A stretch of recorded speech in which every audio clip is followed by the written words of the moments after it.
নমস্কার নমস্কার নমস্কার নমস্কার নমস্কার নমস্কার নমস্কার আপনাদের সবাইকে সবাইকে সবাইকে নমস্কার জানাচ্ছে আপনাদের সৌমিত্র বসু। সবাইকে অজস্র শুভকামনা জানাচ্ছে, সবাইকে স্বাগত জানাচ্ছে আজকের এই শরণাগত অনুষ্ঠানে এবং সবাইকে শুভ সকাল জানাচ্ছে। শুভ হোক, শুভ হোক, সকলের শুভ হোক, সকলের ভালো হোক, সকলের মঙ্গল হোক, কল্যাণ হোক, কল্যাণ হোক, কল্যাণ হোক, কল্যাণ হোক। আজ বিশেষ দিন নানান কারণে, তার মধ্যে একটি তো হলো প্রতিপদাদি কল্পে আজ শ্রী শ্রীকৃষ্ণের ঝুলন যাত্রা আরম্ভ। নবদ্বীপ ধাপে আজ থেকে 15 দিন ধরে শ্রী শ্রী গৌরাঙ্গ মহাপ্রভু ঝুলন যাত্রা আরম্ভ। আর এই ঝুলনের কথা বললেই আমার মনে পড়ে যায় একটা গান, একটা সিনেমা, দেয়া নেয়া ছবি তো মনে আছে, সেই গান দোলে দোদুল দোলে ঝুলনা। আর শুধু গান কেন, উত্তম কুমার এবং তরুণ কুমারের সেই অসামান্য অভিনয়, সঙ্গে সুব্রত চট্টোপাধ্যায়, আহা হা হা হা হা হা, মনে পড়ে যায় কি ভালো, কি স্বতঃস্ফূর্ত, কি মজাদার অভিনয়, আহা মুগ্ধ করে দেয়। তো সেই ঝুলন যাত্রার আরম্ভ। তার বাইরে আজকে পরমহংস স্বামী সত্যানন্দ সরস্বতী মহারাজের তিরোভাব তিথি, ভুবনেশ্বর সাধু বাবার তিরোভাব তিথি। আমাদের হোয়াটসঅ্যাপে চিঠি পাঠাবার নাম্বার 9831922927। চিঠির গোড়ায় অতি অবশ্যই SG লিখতে হবে। আর সামনের বৃহস্পতিবারের চিঠি, তার বিষয় সামনের বৃহস্পতিবার হচ্ছে তুলসীদাস জয়ন্তী, অর্থাৎ যিনি রামায়ণ রচনা করেছিলেন হিন্দিতে। ঠিক হিন্দিতে হয়তো নয়, কিন্তু ঠিক আছে, হিন্দি বলেই ধরে নিই আমরা বোঝাবার সুবিধের জন্য। সেই তুলসীদাস, গোস্বামী তুলসীদাস, তার জন্ম জয়ন্তী। তো সেই কথাটা মাথায় রেখে আমরা বিষয় ঠিক করেছি রামায়ণের কোনো একটি প্রিয় চরিত্র, এবং কেন প্রিয় সেই কথাটা বলতে হবে। 250 শব্দের মধ্যে সামনের মঙ্গলবার সন্ধে 6টার ভেতর আমাদের দপ্তরে আপনার চিঠি যেন পৌঁছে যায়। তারপরেও পাঠাতে পারেন, কিন্তু সামনের বৃহস্পতিবারে পড়বার জন্য ওই মঙ্গলবার সন্ধে 6টার মধ্যে যেন চিঠি আমাদের দপ্তরে পৌঁছে যায়। এবারে বেণী মাধবশীলের পঞ্জিকা অনুযায়ী আজকের দিনটার কথা বলি। আজকে 8ই শ্রাবণ 1432, ইংরেজির 25শে জুলাই 2025, শুক্রবার। প্রতিপদ সূর্যোদয়ের সময় ভোর 5টা বেজে 7 মিনিট, সূর্যাস্তের সময় সন্ধে 6টা বেজে 21 মিনিট। নক্ষত্র পুষ্যা। আজকে জন্মে কর্কট রাশি, বিপ্রবর্ণ, দেবগণ। অপরাহ্ন 5টা বেজে 27 মিনিট গতে রাক্ষসগণ। এবারে বলি আজকের অনুষ্ঠান সম্পর্কে। প্রথমে পুরাণ চিরন্তন। পুরাণ চিরন্তনে বেশ অনেকদিন ধরে প্রায়শ্চিত্ত নিয়ে কথা বলছিলাম, এবং প্রায়শ্চিত্ত কি কি ধরনের প্রায়শ্চিত্ত হয় না হয়, কোন পাপের কি প্রায়শ্চিত্ত, তার দিয়ে কিছু কিছু কথা আপনাদের শোনাবো। শুনতে বেশ মজা লাগতে পারে, তখনকার দিনে প্রায়শ্চিত্তকে কিভাবে দেখা হতো। তারপরে স্বামী বিবেকানন্দের রচনা থেকে পাঠ। আত্মা, এই হলো রচনার শিরোনাম, বিষয়। কদিন ধরেই পড়ছি, তারপর থেকে আরো খানিকটা পড়ে শোনাবো। তারপরে ভগবদ গীতা স্বামী রঙ্গনাথানন্দজির ব্যাখ্যা ভূমিকায় পড়ে শোনাবো। তারপরে চলে যাব স্বামী গোকুলানন্দজির রচনা মানসিক চাপ জয় করার উপায়। ধ্যান নিয়ে কথা বলছেন স্বামীজি, ধ্যানের প্রয়োজনীয়তা ইত্যাদি ইত্যাদি নিয়ে আপনাদের চিঠিপত্র, এবং শেষে বাইরে দূরে। আমরা এখন আছি বোদাগঞ্জ বলে একটা জায়গা। বোদাগঞ্জের খুব বিখ্যাত কালী মন্দির, সেইটা দেখতে যাব আমরা, মানে গেছি, আরো দেখব। 92.7 বিগ FM এ শরণাগত অনুষ্ঠান শুনছেন। আমি আছি আপনাদের সঙ্গে, আপনাদের সৌমিত্র বসু। ফিরে আসছি গানের পর প্রায়শ্চিত্ত নিয়ে। 92.7 বিগ FM এ শরণাগত অনুষ্ঠানে এখন পুরাণ চিরন্তন, প্রায়শ্চিত্ত নিয়ে কথা বলছি আপনাদের সঙ্গে। তো যে মানুষ ব্রহ্ম হত্যা করেছে তার শাস্তি কি হতে পারে, শাস্তি না, তার প্রায়শ্চিত্ত কি হতে পারে। প্রায়শ্চিত্তের সঙ্গে কিন্তু একটা অনুতাপের সম্পর্ক আছে। তো আমি ব্রহ্ম হত্যা করেছি, তার ফলে আমি এক হাতে একটা খাটের পায়া আর অন্য হাতে একটা ভিক্ষা পাত্র নিয়ে চলাফেরা করবো? লোকে দেখলে বুঝতে পারবে যে একটা ব্রহ্ম হত্যা করেছে। অর্থাৎ লোককে জানানো হবে, একরকম করে কনফেস করা যাকে বলে, কনফেশন, এবং আরো নানান রকম সব নিয়ম কানুন। সেই নিয়ম কানুন গুলির কথা এর আগের দিন বলেছিলাম আপনাদের, যে সে কারোর দোষ দেখবে না। কেন, আমি যে দোষটা করেছি সেই দোষের উপর আবার দোষ কি? আমি অন্য কারোর দোষ দেখতে পারবো না। ব্রহ্মচারীর মতো সংযত ইন্দ্রিয় থাকবে, একবার মাত্র খাবে, ভিক্ষের খাবার খাবে, মাটিতে শোবে, আর লোকজন দেখলেই বলবে যে আমি না ব্রহ্ম হত্যা করেছি, এই এই এই এই করেছিলাম। এইটা হচ্ছে তার প্রায়শ্চিত্ত। 2 নম্বর, ব্রহ্ম হত্যাকারী ব্যক্তি অন্য ব্রহ্ম হত্যাকারী ব্যক্তির উদাহরণ খেয়াল করে অথবা নিজের ইচ্ছেতে, এটা খুব সাংঘাতিক কথা, অস্ত্রধারী লোকের অস্ত্রপাতের সময় হঠাৎ গিয়ে সামনে দাঁড়াবে এবং সেই অস্ত্রাঘাতে মৃত্যুবরণ করবে। কেউ কাউকে মারবার জন্য অস্ত্র তুলেছে, হঠাৎ করে সেই ব্রহ্ম হত্যাকারী তার সামনে গিয়ে দাঁড়াবে এবং সেই অস্ত্রের আঘাতে মৃত্যুবরণ করবে, অন্যকে অস্ত্রের আঘাত থেকে বাঁচিয়ে দিয়ে। 3 নম্বর, মাথা নামিয়ে অধোমুখে 3 বার আগুনে শরীর নিক্ষেপ করবে। 3 বার আগুনে শরীর নিক্ষেপ করবে। ভাবতে পারছি? অধোমুখে কেন? যাতে আগুন দেখে আগুনে ঝাঁপ দিতে ভয় না করে। আর 3 বার কেন? প্রথমবারে ঝাঁপ দিল, মরল না। দ্বিতীয়বারে ঝাঁপ দিল, মরল না। তৃতীয়বারে তো ঝাঁপ দিলে মরবেই। ভাবুন কি নিষ্ঠুর বিধান। 92.7 বিগ FM এ শরণাগত অনুষ্ঠান শুনছেন। আমি আছি আপনাদের সঙ্গে, আপনাদের সৌমিত্র বসু। বলছি প্রায়শ্চিত্ত নিয়ে কথা। ফিরে আসছি গানের পর।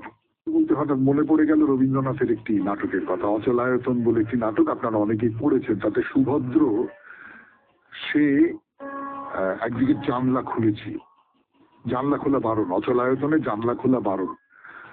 তার ফলে বলা হয়েছিল তাকে মহা তামস ব্রত করতে হবে, অর্থাৎ একেবারে ঘর অন্ধকার করে তাকে দিনের পর দিন থাকতে হবে। কতদিন আমি ভুলে গেছি। তো এরকম ভয়ঙ্কর আর কি, সেই ভয়ঙ্কর সব প্রায়শ্চিত্তের কথা শোনাচ্ছি আপনাদের। যেমন আরেকটা প্রায়শ্চিত্ত, চতুর্বেদের অন্যতম একটি বেদ পাঠ করতে করতে 100 যোজন পথ অতিক্রম করতে হবে। 1 যোজন মানে হচ্ছে ধরুন 13-14 কিলোমিটার। মানে 100 যোজন পথ হচ্ছে 13-14 গুণ 100। ততটা পথ পার হতে হবে চতুর্বেদের একটা বেদ, যে কোনো একটা বেদ, ঋক, সাম, যজু, অথর্ব, যে কোনো একটা বেদ পাঠ করতে করতে। ধন, ঐশ্বর্য, গৃহ যা কিছু আছে যথাসর্বস্ব একজন বেদজ্ঞ ব্রাহ্মণকে দান করতে হবে। একজনের যাবজ্জীবন জীবনযাত্রা নির্বাহের উপযোগী ধন কিংবা আসবাবপত্র সহ একখানি বাড়ি দান করতে হবে। একটি গরুকে তার প্রাণ সংকট থেকে করলে, অথবা একজন ব্রাহ্মণকে প্রাণ সংকট থেকে রক্ষা করলে ব্রহ্ম তার পাপ থেকে মুক্ত হবে। অর্থাৎ একটা গরু, তাকে তার প্রাণ সংকট থেকে বলি দেওয়া হবে, মেরে ফেলা হবে, কি কি কি হবে, সে খুব বিপদে পড়েছে, মরে যাবে। অথবা একজন ব্রাহ্মণকে, তাহলে তুমি ব্রহ্ম হত্যার পাপ থেকে রেহাই পাবে। ব্রহ্ম হত্যাকারী মানুষ 6 বছর ধরে কৃচ্ছ ভোজন করলে, বা একে বলে প্রাজাপত্য ব্রত পালন করলে, বা 1 মাসে একটি একটি করে পরাক ব্রত পালন করলে ব্রহ্ম হত্যার পাপ থেকে মুক্ত হবে। তাহলে এগুলো হচ্ছে প্রায়শ্চিত্ত। এই প্রায়শ্চিত্তের মধ্যে কোনো কোনোটা খুব কঠোর, এমনকি মৃত্যু পর্যন্ত নির্দেশ করা হয়েছে। মাথা নিচু করে 3 বার আগুনে ঝাঁপ দেওয়া মানে তো মৃত্যু, আগুনে পড়ে মৃত্যু। শুনলেন পাপের প্রায়শ্চিত্তের কথা। 92.7 বিগ FM এ শরণাগত অনুষ্ঠানে এইবার স্বামী বিবেকানন্দের রচনা থেকে পাঠ। আত্মা যতটা পড়েছিলাম তারপর থেকে ফিরে আসছি গানের পর। স্বামী বিবেকানন্দের বক্তৃতা, তার বাংলা অনুবাদ, তার থেকে পড়ে শোনাচ্ছি আপনাদের 92.7 BGFM এ শরণাগত অনুষ্ঠানে। আমি সর্বব্যাপী, নিত্য। আমি কোথায় গমন করিতে পারি? আমি কোথায় না আছি? আমি প্রকৃতির এই পুস্তকটি পাঠ করিতেছি, পৃষ্ঠার পর পৃষ্ঠা পড়িয়া শেষ করিতেছি এবং পাতা উল্টাইয়া যাইতেছি। সঙ্গে সঙ্গে জীবনের এক একটি স্বপ্ন বিলীন হইয়া যাইতেছে। জীবনের আরেকটি পৃষ্ঠা উল্টানো হইল, আরেকটি স্বপ্ন উদিত হইল, ইহাও বিলীন হইয়া যাইতেছে, ক্রমান্বয়ে চলিয়া যাইতেছে। আমি আমার পাঠ শেষ করিতেছি। আমি এইগুলিকে চলিয়া যাইতে দিই, এক পার্শ্বে সরিয়া দাঁড়াই, পুস্তকটি ফেলিয়া দিই এবং সমস্ত ব্যাপারটি পরিসমাপ্ত হইয়া যায়। অদ্বৈতবাদী কি প্রচার করেন? অতীতে যে সকল দেবতা ছিলেন এবং ভবিষ্যতেও যাহারা হইবেন তাহাদের সকলকেই তিনি সিংহাসনচ্যুত করিয়া সেই সিংহাসনে স্থাপন করিয়াছেন মানবাত্মাকে, যে আত্মা সূর্য চন্দ্র অপেক্ষা মহত্তর, স্বর্গ অপেক্ষাও উচ্চতর, এই বিশাল জগৎ অপেক্ষাও বিশালতর। যে আত্মা জীবাত্মা রূপে আবির্ভূত হইয়াছেন তাহার মহিমা কোন গ্রন্থ, কোন শাস্ত্র, কোন বিজ্ঞান কল্পনাও করিতে পারে না। তিনি সর্বশ্রেষ্ঠ মহিমময় দেবতা, যিনি চিরদিন বিরাজমান। তিনি একমাত্র দেবতা, যিনি অতীতেও ছিলেন, বর্তমানেও আছেন, ভবিষ্যতেও থাকিবেন। সুতরাং আমাকে একমাত্র আমার আত্মাকেই উপাসনা করিতে হইবে। অদ্বৈতবাদী বলেন, আমি আমার আত্মাকেই উপাসনা করি, তাহার সম্মুখে আমি প্রণত হইব। আমি আমার আত্মাকেই প্রণাম করি। কাহার নিকট আমি সাহায্যের জন্য যাইব? বিশ্বব্যাপী অসীম সত্তা আমাকে সাহায্য করিতে পারে? এসব কেবল মূর্খের স্বপ্ন, ভ্রান্তি মাত্র। কে কবে কাহাকে সাহায্য করিয়াছে? কেহই নহে।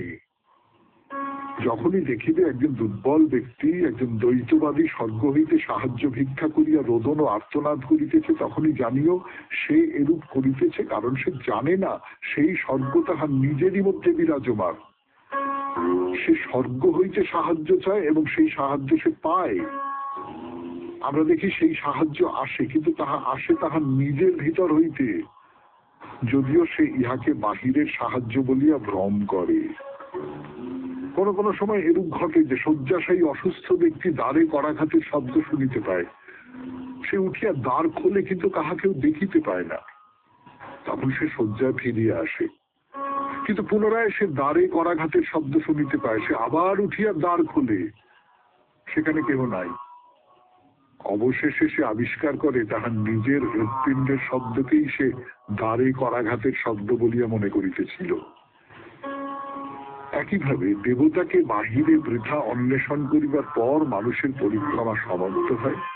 যে স্থান হইতে আরম্ভ করিয়াছিল সেই স্থানেই সে ফিরিয়া আসে, সেই মানবাত্মায়। তখন সে বুঝিতে পারে যে ঈশ্বরকে সে এতকাল ধরিয়া সর্বত্র অন্বেষণ করিতেছে, বনে পর্বতে, প্রত্যেক নদী নালায়, প্রত্যেক মন্দিরে, গির্জা এবং স্বর্গে, সেই ঈশ্বর যাহাকে সে এতকাল ধরিয়া স্বর্গ হইতে মর্ত শাসনকারী বলিয়া কল্পনা করিয়া আসিতেছে, সেই ঈশ্বর সে নিজেই। আমি তিনি এবং তিনি আমি। আমি ব্যতীত অপর কোন ঈশ্বর ছিলই না এবং এই ক্ষুদ্র আমির অস্তিত্ব কোনদিন ছিল না।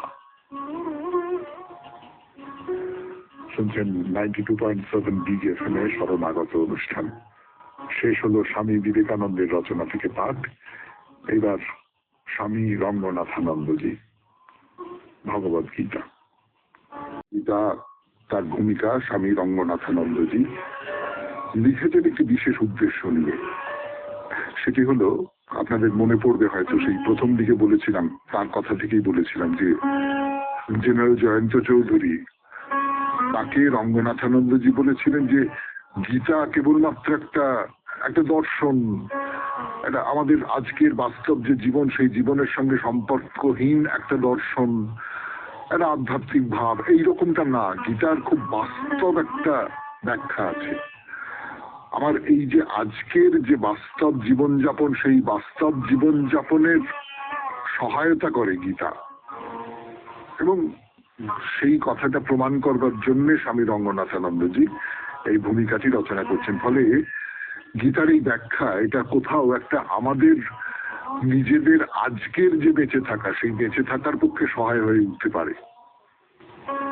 তো এর আগের দিন যেটা বলা হচ্ছিল সেটা হচ্ছে যে ব্রাহ্মণ কাকে বলে, ব্রাহ্মণ কি, ব্রাহ্মণত্ব মানে কি, সেটা কেবলমাত্র একজন লোক কোনো বিশেষ একটা জাতিতে জন্মেছে এবং তার পৈতে টইতে আছে এরকম সব, তাই নয়। ব্রাহ্মণত্বের আদর্শটা আলাদা। আমরা তাকে নিচে নামিয়ে একটা মোটামুটি একটা গড় ব্যাপার করে দিয়েছি, তা নয়।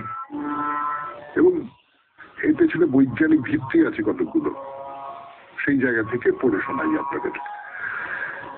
অতএব বিংশ শতাব্দীর জীববিদ্যা সকল সমাজে ক্রমবিকাশের সামগ্রিক লক্ষ্যটি স্থির করে দিচ্ছে ব্রাহ্মণ আদর্শের অভিমুখে। শাঙ্কর ভাষ্যের বর্তমান উক্তির এটাই হলো গুরুত্ব। বেদান্ত অনুসারে মানবীয় ক্রমবিকাশের এটি হলো পথ, লক্ষ্য। অবতারের আবির্ভাব হয় মানুষকে এই ক্রমবিকাশের পথে স্থাপন করতে, তাদের একটু ধাক্কা দিতে, একটু উদ্দীপনা যোগাতে।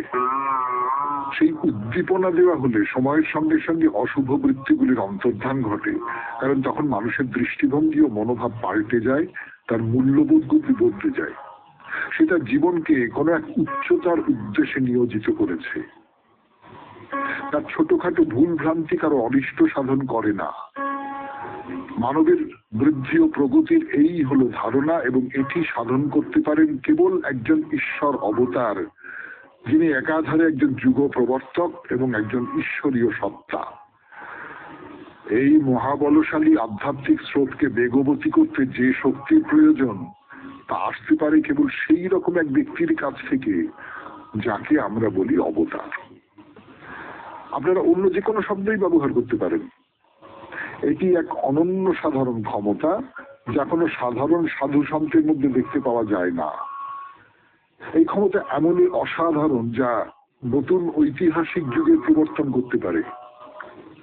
এরা সংখ্যায় অত্যল্প, এরা জগৎ আলোড়ক ব্যক্তিত্ব। আমরা রাম, কৃষ্ণ এবং বুদ্ধকে জগৎ আলোড়নকারী ব্যক্তিত্ব বলে বিবেচনা করি, যিশুকেও তাই। এবং এই আধুনিক কালে আমরা পাচ্ছি শ্রীরাম ও কৃষ্ণকে। শুনছেন ভগবত গীতা, তার ব্যাখ্যা 92.7 বিগ এফএম এর শরণাগত অনুষ্ঠানে। ফিরে আসছি গানের পর। শরণাগত অনুষ্ঠান শুনছেন, ভগবত গীতার ভূমিকা থেকে পড়ে শোনাচ্ছি আপনাদের। আমাদের সমগ্র ঐতিহ্যের প্রেক্ষাপটে এ এক অতি সুন্দর চর্চার বিষয়। পরিস্থিতি যখন খারাপের দিকে যায়, তখন সেই শক্তিকে পুনরায় অবতরণ করতে হয় এবং তিনি আসেন। পরে গীতার 4th অধ্যায়ে কৃষ্ণ বলবেন যে অনেকে তাকে চিনতে পারবেন না, কারণ তিনি আসবেন সাধারণ একজন মানুষ হয়ে। কালে কিন্তু লক্ষ লক্ষ মানুষ তাকে চিনবে। কোন মহান মানুষের খুব কাছাকাছি অবস্থান করলে আমরা তাকে চিনতে পারি না। অবতারের এই ধারণাটি, যেটিকে শ্রীকৃষ্ণ গীতার 4th অধ্যায়ে বর্ণনা করবেন, তা সনাতন ধর্ম ও খ্রিস্ট ধর্মের মূল ভাব তথা বিশেষত্ব। অন্য যে কোনো ধর্মে অবতারের এই ধারণাটি নেই। এই আধুনিক কালে সমগ্র ব্যবস্থাটিতে যুগোপযোগী পরিবর্তনের অনুরূপ একটি প্রয়োজনীয়তা দেখা দিয়েছিল এবং জন্ম নিয়েছিলেন এক মহান পুরুষ, শ্রীরামকৃষ্ণ। শিক্ষাটি আমাদের বইপত্রে আছে, কিন্তু আমরা তা বোঝার বা অনুসরণ করার উপায় খুঁজে পাই না। এমন কাউকে আসতেই হবে যিনি আমাদের দেবেন নতুন অন্তর্দৃষ্টি। কে তা করবেন? কোনো পণ্ডিত নয়, কোনো ধর্মযাজক নয়, নয় কোনো অধ্যাপক। তারা কি জানেন? আসতে হবে প্রচন্ড শক্তিধর কোনো আধ্যাত্মিক সত্তাকে, এবং তিনি আসেন নিঃশব্দে, অচঞ্চল ভাবে, এবং এক নতুন আধ্যাত্মিক ভাবপ্রবাহ সৃষ্টি করে যান। সেই আধ্যাত্মিকতা মানুষকে ধীরে ধীরে পরিবেষ্টন করতে থাকে আর বদলে দিতে থাকে গোটা জগৎটাকে।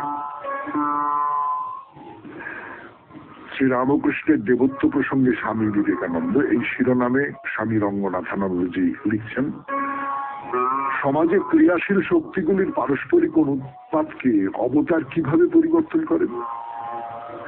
আচার্য শঙ্কর তার ভাষ্যে এই প্রশ্নের উত্তর দেবেন।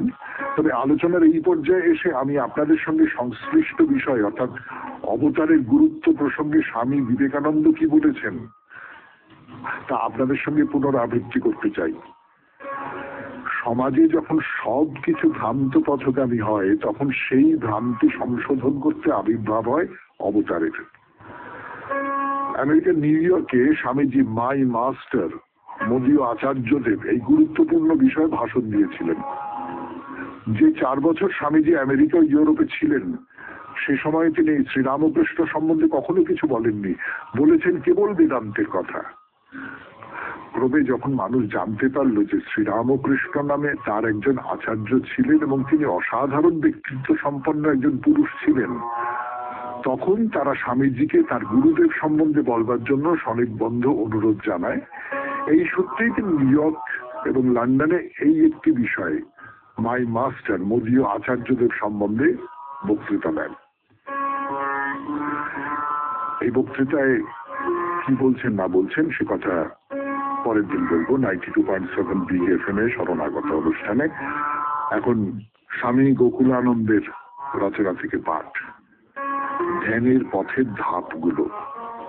ফিরে আসছি 92.7 BFM এ শরণাগত অনুষ্ঠানে, শিরোনাম ধ্যানের পথের ধাপগুলো। এর আগের দিন যেটা বলা হচ্ছিল যে এই ধ্যানের মধ্যে দিয়ে আমরা বুঝতে পারি যে আমরা দেহ নই, মন নই, বাঁধা দেহ বা মনের কর্মকাণ্ডের মধ্যে আমরা আটকে নেই। আমাদের মনের মধ্যে স্বস্তি, স্থৈর্য আর গভীর প্রশান্তি নেমে আসে বলে এইবার স্বামী গোকুলানন্দ কি বলছেন শোনাবো 92.7 BFM এ শরণাগত অনুষ্ঠান। আমার নিজের একটা অভিজ্ঞতার কথা বলি। আমি তখন রামকৃষ্ণ সংঘের একজন ব্রহ্মচারী। পশ্চিমবঙ্গে আমাদের একটি আবাসিক কলেজের ছেলেদের নিয়ে আমার তখন কাজ।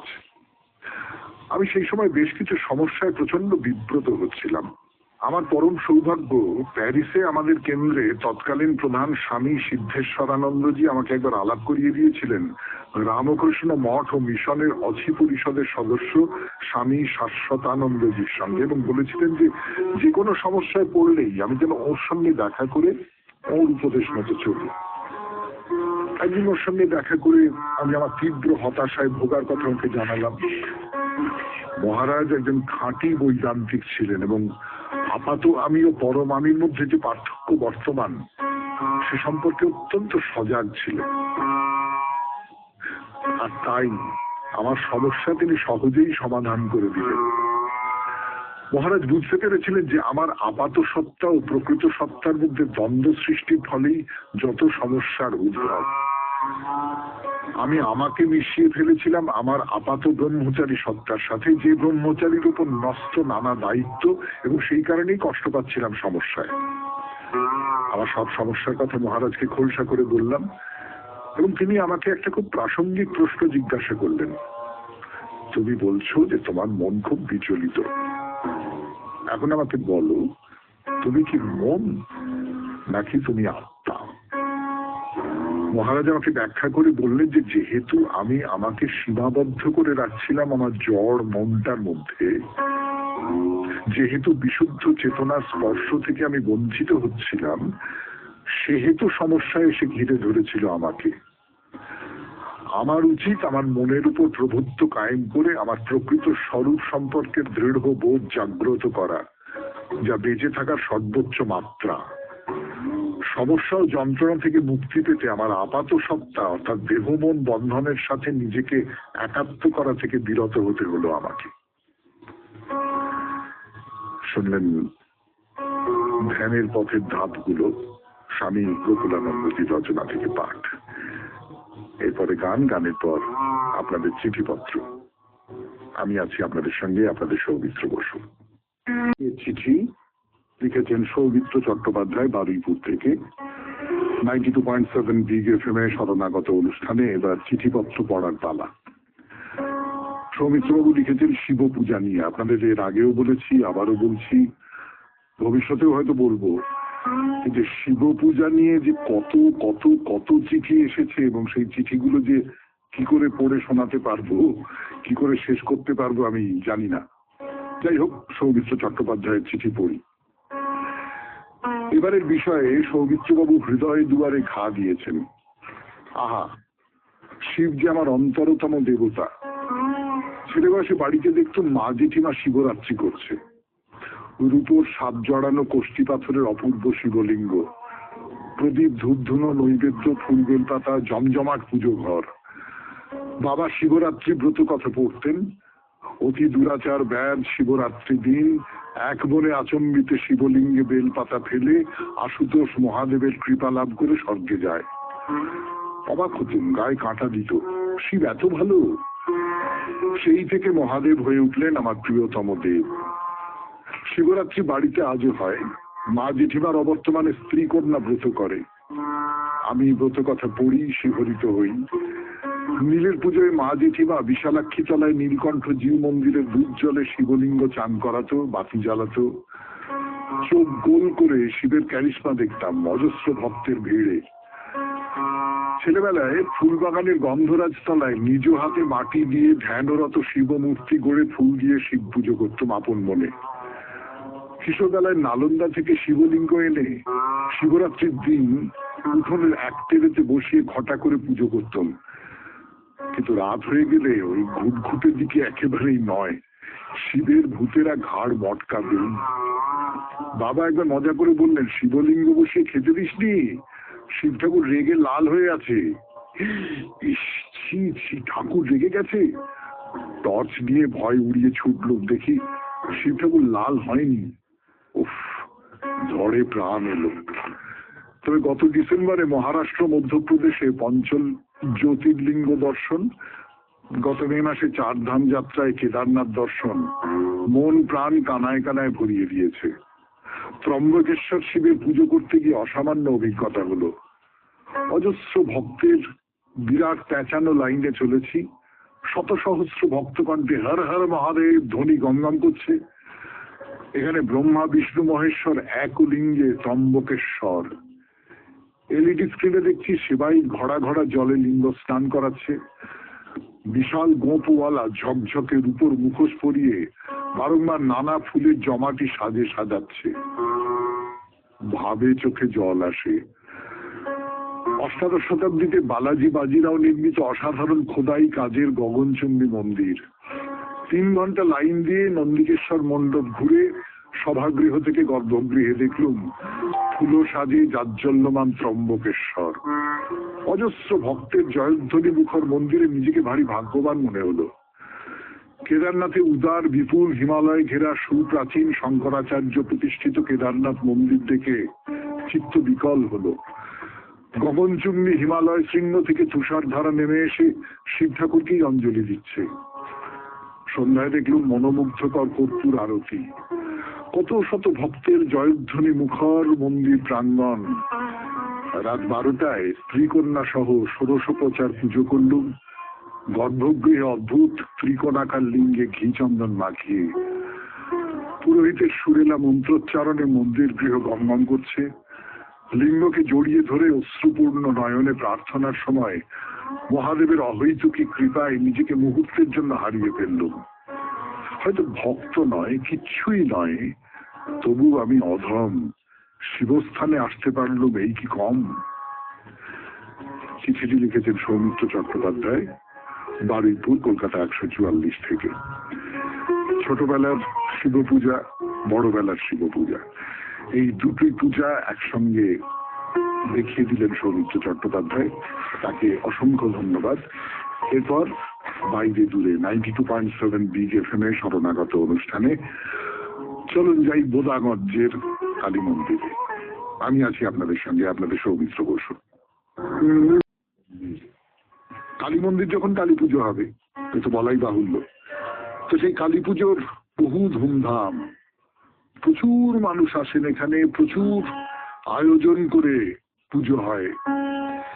সেই পুজোর পুরোটা কিন্তু মন্দিরে হয় না, মন্দিরের বাইরে, মন্দিরের পেছনে একটা বড় পুকুর আছে, সেই পুকুরের ধারে হয়। গভীর রাত্রে মন্দিরের বাইরে, মন্দিরের পেছনের যে পুকুরের ধার, সেইখানে পুজো হয়। এবং সেইখানে কিন্তু বলিও দেওয়া হয়।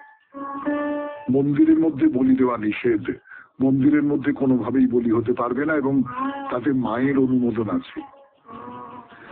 এই মায়ের অনুমোদনের কথাটা যে বললাম আপনাদের, কারণটা কি বলুন তো? এই নিয়ে একটা গল্প আছে, লম্বা গল্প, বলি আপনাদের, শুনতে ভালো লাগবে। কয়েকজন মানুষ তারা ঠিক করেছেন যে মন্দিরের মধ্যে বলি দেবেন। তো তারা গাড়ি করে দুটি পাঁঠাকে নিয়ে এসেছেন, নিয়ে এসে সেই পাঁঠাকে নিয়ে বাইরের একটা গাছের সঙ্গে বেঁধেছেন, বেঁধে মন্দিরের মধ্যে ঢুকেছেন।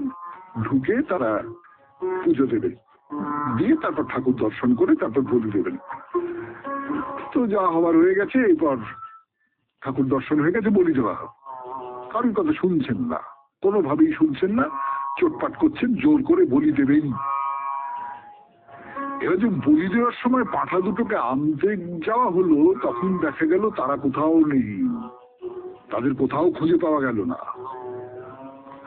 রাত্রির বেলা অন্ধকার, টর্চ জ্বেলেছেন, দুটো গাড়ির হেডলাইট গোটা এলাকাটাই ঝাঁঝা করছে আলোয়, কিন্তু কোথাও সেই পাঁঠা দুটো নেই। তো কি আর করা যাবে, বলি না দিয়ে ফিরে যেতে হলো। কিন্তু এখানেই গল্পের শেষ নয়, গল্পের বাকিটা আছে। সেই বাকিটা বলবার জন্য আপনাদের সৌমিত্র বসু ফিরে আসছে 92.7 বিগ FM এ শরণাগত অনুষ্ঠানে গানের পর। ফিরে এলাম 92.7 বিগ FM এ শরণাগত অনুষ্ঠানে। গল্প বলছিলাম আপনাদের যে দুটো পাঁঠা কোথায় চলে গেল। বেঁধে রাখা হয়েছিল গাছের সঙ্গে, বাইরে বেরিয়ে এসে দেখা গেল নেই। কিন্তু গল্পের শেষটা কি? রাত্রির শেষে ভোর হয়ে গেল, তখন দেখা গেল সেই পাঁঠা দুটো আগের মতোই সেই গাছের গায়ে বাঁধা আছে। রাত্রিবেলা তারা যে কোথায় অদৃশ্য হয়ে গিয়েছিল তার কোনো যুক্তিসঙ্গত ব্যাখ্যা কেউ দিতে পারল না। না, এইখানেই এই কাহিনী শেষ নয়, এরপরে আর একটা পর্ব আছে।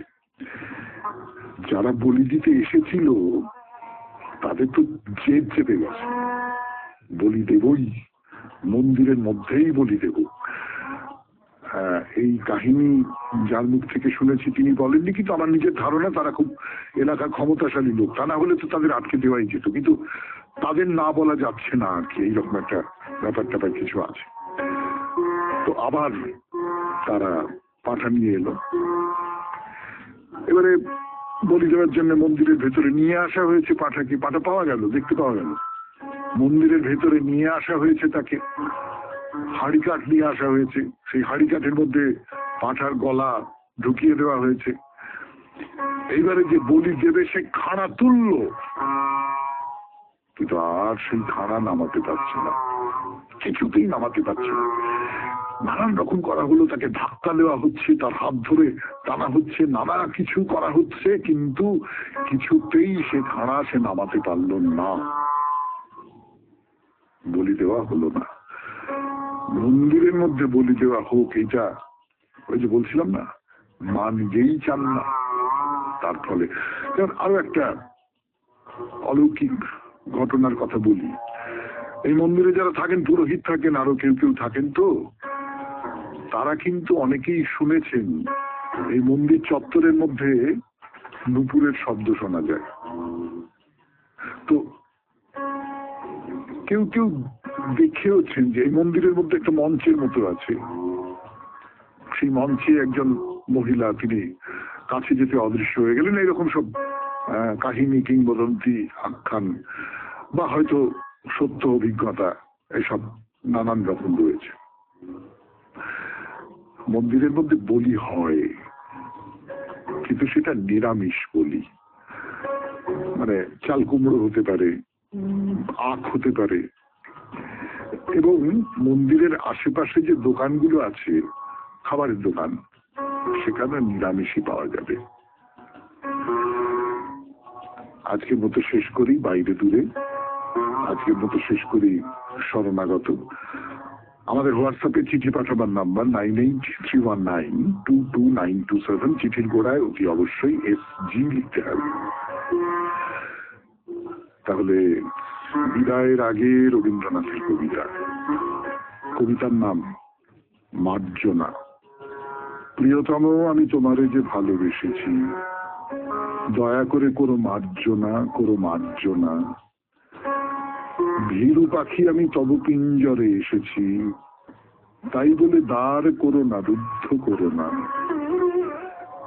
যাহা কিছু মোর কিছুই পারিনি রাখিতে, উতলা হৃদয় তিলেক পারিনি ঢাকিতে। তুমি রাখো ঢাকি, তুমি করো মোরে করুণা, আপনার গুণে অবলারে করো মার্জনা, করো মার্জনা। প্রিয়তম, যদি নাহি পারো ভালোবাসিতে, তবু ভালোবাসা মার্জনা করো মার্জনা। দুটি আঁখি কোণে ভরি দুটি কণা হাসিতে, অসহায়া পানে চেয়েও না বন্ধু, চেয়েও না। সম্বরী বাস ফিরে যাব দ্রুত চরণে, চকিত স্মরণে লুকাবো আধার মরণে। দুহাতে থাকিব নগ্ন হৃদয় বেদনা। প্রিয়তম, তুমি অবাধিরে করো মার্জনা, করো মার্জনা। প্রিয়তম, যদি চাহো মোরে ভালোবাসিয়া, সুখরাশি মোর মার্জনা, করো মার্জনা। সোহাগের স্রোতে যাব নিরুপায় ভাসিয়া, দূর হতে বসি হেসো না, তখন হেসো না। রানীর মতন বসিব রতন আসনে, বাঁধিব তোমারে নিবিড় প্রণয় শাসনে। দেবীর মতন পুরাব তোমার বাসনা, তখন হে নাথ গরবীরে করো মার্জনা, করো মার্জনা। খুব ভালো থাকবেন, আনন্দে থাকবেন। নমস্কার। নমস্কার নমস্কার নমস্কার নমস্কার নমস্কার নমস্কার নমস্কার। আপনাদের সবাইকে সবাইকে সবাইকে নমস্কার জানাচ্ছে আপনাদের সৌমিত্র বসু। সবাইকে অজস্র শুভকামনা জানাচ্ছে, সবাইকে স্বাগত জানাচ্ছে আজকের এই শরণাগত অনুষ্ঠানে, এবং সবাইকে শুভ সকাল জানাচ্ছে। শুভ হোক, শুভ হোক, সকলের শুভ হোক, সকলের ভালো হোক, সকলের মঙ্গল হোক, কল্যাণ হোক, কল্যাণ হোক, কল্যাণ হোক, কল্যাণ হোক। আজ বিশেষ দিন নানান কারণে, তার মধ্যে একটি তো হলো